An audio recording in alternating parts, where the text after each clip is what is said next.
Et si je vous disais que cette canne à pêche d'hiver, celle qui vous a coûté un bras, celle que vous considérez comme le summum de la technologie, est en réalité la raison pour laquelle vous rentrez bredouille? Ça semble fou, n'est-ce pas? On nous a toujours appris qu'en matière de pêche, et surtout en hiver, la sensibilité, c'est la clé. Plus on sent de choses, mieux c'est. Aujourd'hui, on va voir que c'est peut-être le plus grand mensonge de la pêche moderne. Restez avec moi, car ce que je vais vous révéler pourrait non seulement expliquer beaucoup de vos échecs, mais surtout transformer radicalement votre prochaine sortie au bord de l'eau. D'ailleurs, entre nous, vous êtes plutôt du genre à faire confiance à 100% à votre matériel dernier cri? Dites-le moi en commentaire. Ça m'intéresse de voir si on est tous logés à la même enseigne. Depuis des années, le marketing des fabricants de matériel de pêche nous martèle le même message. Il faut du carbone haut module, de la résonance, de la légèreté.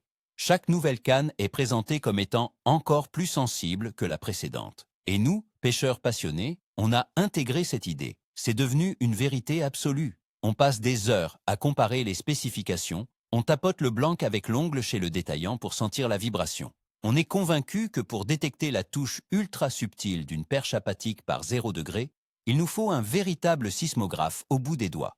Cette course à la sensibilité nous a fait oublier l'essentiel et nous a enfermés dans une logique qui, comme on va le voir, est souvent contre-productive quand les conditions sont vraiment difficiles.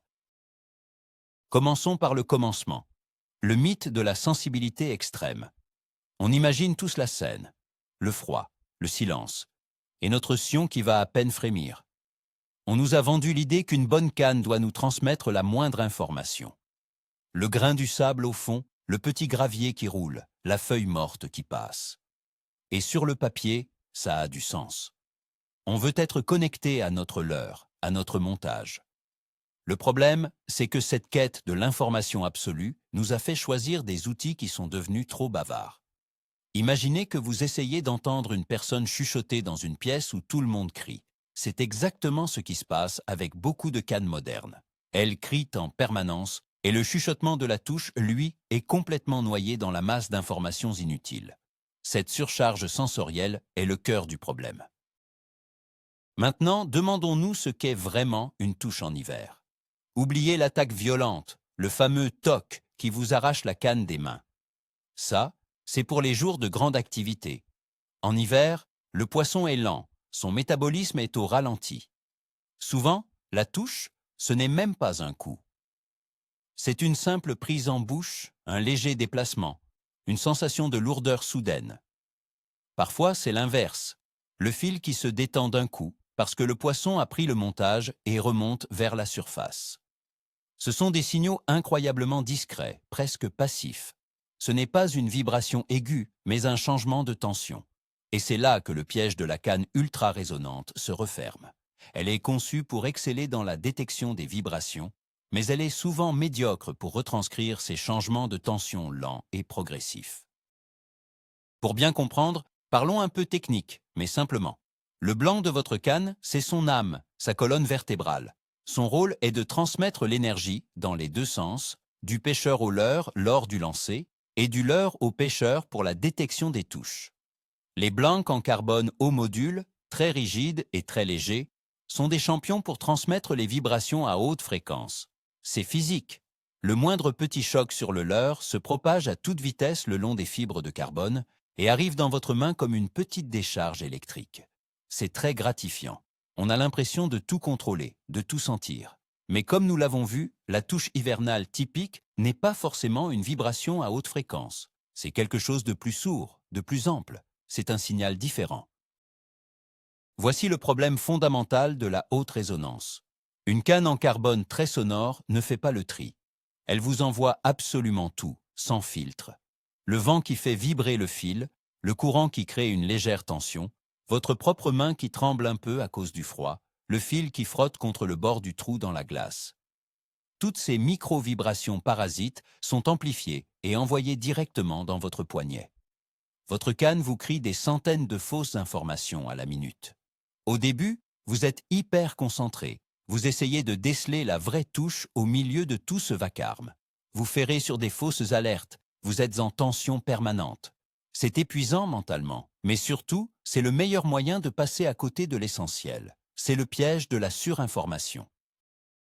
Ce phénomène, on peut l'appeler le bruit de fond. Pensez à un vieux poste de radio mal réglé. Il y a un grésillement constant en arrière-plan. Si la musique est forte, vous l'entendez quand même. Mais si quelqu'un parle doucement à la radio, sa voix est perdue dans le grésillement. Votre canne ultra-sensible, c'est cette radio. Le grésillement, c'est l'ensemble des vibrations parasites. La voix douce, c'est la touche discrète d'une perche méfiante. Votre cerveau, qui reçoit en permanence ce flux de bruit, va devoir faire un travail de titan pour essayer d'isoler le signal pertinent. Et ce travail, il ne peut pas le faire indéfiniment. C'est là qu'intervient un mécanisme de défense de notre système nerveux, un mécanisme qui va complètement à l'encontre de ce que l'on recherche à la pêche. Face à une stimulation constante et répétitive, que fait notre cerveau? Il s'habitue, il apprend à l'ignorer. C'est un processus tout à fait normal qui nous permet de ne pas devenir fou. Vous ne remarquez plus le tic-tac de l'horloge dans votre salon ou le bruit du réfrigérateur. Votre cerveau a classé ces sons comme non pertinents et les a mis en sourdine. Eh bien, il se passe exactement la même chose avec les informations transmises par votre canne. Après 10-20 minutes à recevoir ces micro-vibrations parasites, votre cerveau commence à les filtrer. Il se dit « Ok, cette sensation c'est normal, c'est le bruit de fond, je n'y prête plus attention ». Le problème, c'est que la vraie touche subtile ressemble énormément à ce bruit de fond. Et votre cerveau, désormais en mode filtre automatique, risque tout simplement de la laisser passer sans vous alerter. On arrive alors à ce que j'appelle l'anesthésie sensorielle. C'est un paradoxe terrible. Vous avez acheté la canne la plus sensible du marché pour mieux sentir, et au final, vous ne sentez plus rien d'important. Vos sens sont saturés, émoussés par le flot continu de fausses alertes. La canne crie si fort en permanence que vous devenez sourd. Vous pensez être concentré, mais en réalité, votre système nerveux est en train de se déconnecter progressivement pour se protéger. C'est pour ça que parfois, un autre pêcheur à côté de vous, avec du matériel bien plus simple, sort du poisson alors que vous n'avez pas senti la moindre touche. Ce n'est pas qu'il a plus de chance, c'est peut-être simplement que son matériel lui donne moins d'informations, mais que ce sont les bonnes. L'analogie la plus parlante, c'est celle du téléphone portable. Vous connaissez cette sensation de vibration fantôme? Vous êtes là, tranquille, et vous avez l'impression que votre téléphone a vibré dans votre poche, alors qu'en fait, il n'a rien reçu. C'est votre cerveau qui, tellement habitué à recevoir cette stimulation, finit par la créer lui-même ou par surinterpréter le moindre frottement. À la pêche, avec une canne ultra résonante, c'est l'inverse qui se produit. Au début, vous ferrez sur des vibrations fantômes, des faux espoirs. Puis, lassé de vous faire avoir, votre cerveau baisse la garde. Et quand la vraie vibration, la vraie touche se produit, elle est tellement similaire aux centaines de micro-alertes que vous avez eues avant que vous l'interprétez comme une vibration fantôme de plus. Et vous ne ferez pas. Le poisson recrache l'appât et vous ne l'aurez jamais su. Alors, si le carbone surpuissant est un piège, quelle est l'alternative? La réponse se trouve souvent dans le passé, dans des matériaux que l'on a jugés démodés. Je veux parler de la fibre de verre ou des blancs composites qui mélangent fibre de verre et carbone. Ces matériaux ont été mis de côté parce qu'ils sont moins légers, moins rigides et surtout moins sensibles au sens où on l'entend aujourd'hui. On les a qualifiés de cannes nouilles, de cannes sans âme. Pourtant, leur plus grand défaut selon les critères modernes est en réalité leur plus grande force dans les conditions hivernales. Elles possèdent une qualité que le carbone haut module a perdue, la capacité à amortir, à filtrer. Elles ne sont pas sourdes, elles sont sélectives. Et ça change absolument tout. Explorons ce pouvoir de l'amortissement. Une canne en fibre de verre, ou avec une forte proportion de fibres, a une action plus lente, plus progressive. Les fibres elles-mêmes sont moins denses et moins rigides que celles du carbone. Qu'est-ce que ça signifie concrètement? Quand une micro-vibration parasite, comme le vent dans le fil, arrive à la base de la canne, elle est absorbée, étouffée par le matériau. Elle n'a pas assez d'énergie pour faire tout le chemin jusqu'à votre main. Le blanc agit comme un filtre mécanique naturel. Il ne laisse passer que les signaux les plus importants, ceux qui ont une amplitude et une énergie suffisantes pour le faire plier ou réagir de manière significative. Au lieu d'un sismographe qui détecte le moindre tremblement de terre à l'autre bout du monde, Vous avez un détecteur qui ne se déclenche que lorsque quelqu'un frappe vraiment à la porte. En fin de compte, ces cannes moins résonantes filtrent le bruit pour vous. Elles font le travail que votre cerveau fatigué n'arrive plus à faire correctement. Elles vous débarrassent de 90% des informations inutiles. Fini le grésillement permanent dans la main. Fini les doutes à chaque frémissement du fil. Quand vous tenez une canne en fibre de verre, la plupart du temps, vous ne sentez rien. Un calme plat. Et c'est justement ce calme qui est précieux. Parce que maintenant, le moindre événement anormal, la moindre tension nouvelle, devient immédiatement perceptible. Elle n'est plus noyée dans le bruit de fond. Elle ressort de manière claire et nette. Votre cerveau n'est plus en état de surstimulation, il est reposé, alerte et prêt à détecter le vrai signal quand il se présentera. Et c'est là que la magie opère. Puisque tout le bruit parasite a été éliminé, la vraie touche devient d'une évidence déconcertante. Ce n'est peut-être pas le toc sec et vibrant que vous transmet une canne en carbone. Non, c'est autre chose. C'est souvent une traction lente et puissante. Vous sentez le blanc se charger progressivement, la canne plier doucement. Il n'y a plus de doute possible. Ce n'est pas le vent, ce n'est pas le fond, c'est un poisson. La sensation est peut-être moins électrique, mais elle est 1000 fois plus lisible, plus facile à interpréter. Au lieu de devoir deviner si le petit tic que vous avez senti était une touche ou un débris, vous avez une information claire. Il y a une vie au bout du fil, fer. Le taux de réussite au ferrage augmente de manière spectaculaire. Laissez-moi vous raconter une expérience personnelle qui a tout changé pour moi. C'était lors d'une sortie sur un lac gelé, les perches étaient incroyablement difficiles. J'avais ma meilleure canne carbone, une merveille de technologie. Pendant 2 heures, j'ai senti des milliers de petites choses. J'ai ferré dans le vide une dizaine de fois, persuadé d'avoir une touche. J'étais frustré, à la limite de l'abandon. À côté de moi, un vieil ami pêchait avec une petite canne en fibre de verre qui devait avoir 30 ans. Il était calme, il ne bougeait pas. Et pourtant, il a sorti 3 poissons. Je ne comprenais pas. Je lui ai demandé comment il faisait, comment il sentait les touches. Sa réponse m'a laissé perplexe. Je ne sens rien, sauf quand ça mord. Intrigué, je lui ai emprunté sa canne pour faire un test. Le choc a été immédiat. En la prenant en main, j'ai eu l'impression d'être devenu sourd et aveugle. Plus aucune vibration, plus aucun retour d'information du fond. Juste le poids de mon montage. C'était déstabilisant. J'ai attendu 5 minutes, 10 minutes. Et puis, soudain, le sion s'est plié, lentement mais sûrement, sur plusieurs centimètres. Aucune vibration dans la main, juste cette traction visuelle et cette sensation de lourdeur dans le poignet. J'ai ferré. C'était pendu. Une belle perche.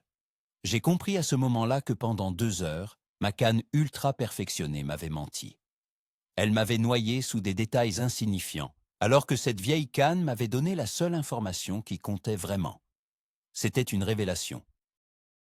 Et le plus fou dans cette histoire, c'est que ce n'est pas une question de prix. Au contraire, cette vieille canne en fibre de verre valait peut-être 10 € dans une brocante. Ma canne en carbone en valait plus de 300. On est conditionné à penser que plus c'est cher, plus c'est performant. Mais en pêche, et surtout en hiver, il faut penser adaptation avant de penser performance. Le meilleur outil n'est pas le plus cher ou le plus technologique, c'est celui qui est le mieux adapté à une situation précise.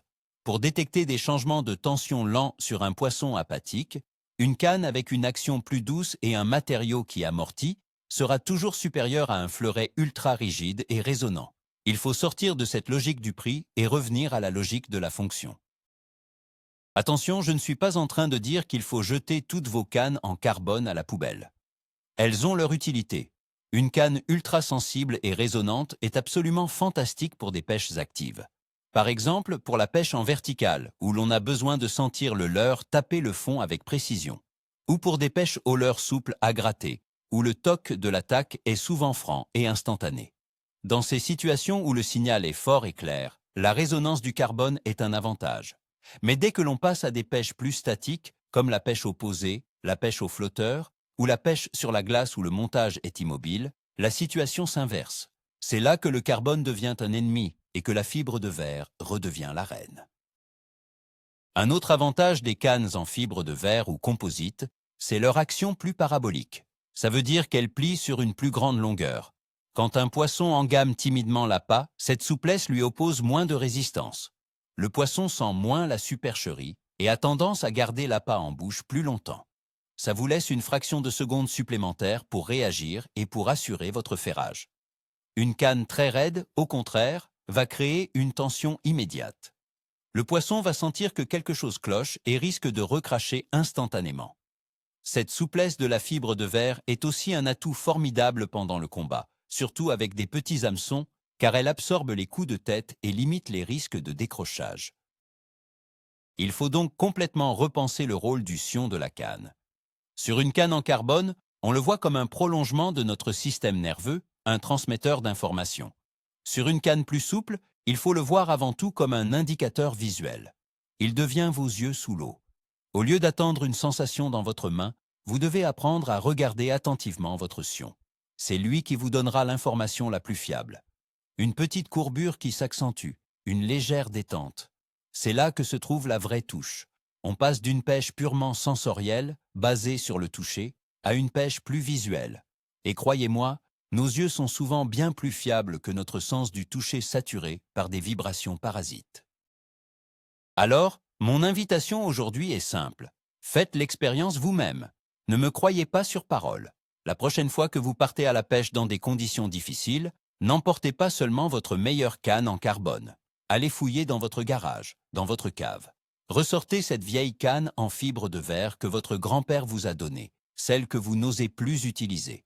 Montez-la et pêchez avec les deux, en alternance. Comparez les sensations. Comparez le nombre de fausses alertes. Et surtout, comparez le nombre de poissons que vous mettrez au sec. Je suis prêt à parier que le résultat va vous surprendre et peut-être même vous faire changer d'avis pour de bon sur ce qu'est une bonne canne à pêche d'hiver. Le verdict final, c'est ce fameux paradoxe de la sensibilité. On a été tellement obsédé par l'idée d'avoir plus d'informations qu'on a oublié que trop d'informations, c'est aussi mauvais que pas assez. Une bonne canne pour les pêches difficiles d'hiver n'est pas celle qui vous transmet tout, mais celle qui sait faire le tri. C'est une canne qui vous protège du bruit pour ne vous laisser que le signal essentiel. Elle est peut-être moins technique, moins noble sur le papier, mais elle est diablement plus efficace au bord de l'eau. Votre meilleure canne n'est pas forcément la plus sensible, mais la plus intelligente, ou plutôt celle qui vous aide à pêcher de la manière la plus intelligente possible, en vous laissant vous concentrer sur ce qui compte vraiment, la touche. Pour résumer, on a vu ensemble que cette course effrénée à la sensibilité nous a peut-être menés dans une impasse. Votre canne en carbone dernier cri, si résonnante soit-elle, pourrait bien être en train de créer un brouillard sensoriel qui masque les touches les plus discrètes. Le véritable tour de force, le moment où tout bascule, c'est quand on réalise qu'une canne jugée moins sensible, comme une vieille fibre de verre, agit en fait comme un filtre intelligent. Elle élimine le bruit parasite pour ne vous livrer que l'essentiel, la touche, la vraie. C'est un renversement complet de perspective. La solution n'était pas dans plus de technologie, mais dans une technologie plus simple et mieux adaptée. Ça change tout, car on arrête de chercher la canne qui crie le plus fort pour chercher celle qui parle le plus clairement. Merci infiniment d'avoir regardé cette vidéo jusqu'au bout. Si cette analyse a bousculé vos certitudes, montrez-le avec un pouce bleu et abonnez-vous pour ne pas rater les prochaines. Et maintenant, la question qui tue. Après avoir entendu ça, allez-vous donner une seconde chance à une vieille canne oubliée ou restez-vous un fidèle inconditionnel du carbone haut module? J'attends vos avis et vos expériences avec impatience dans les commentaires.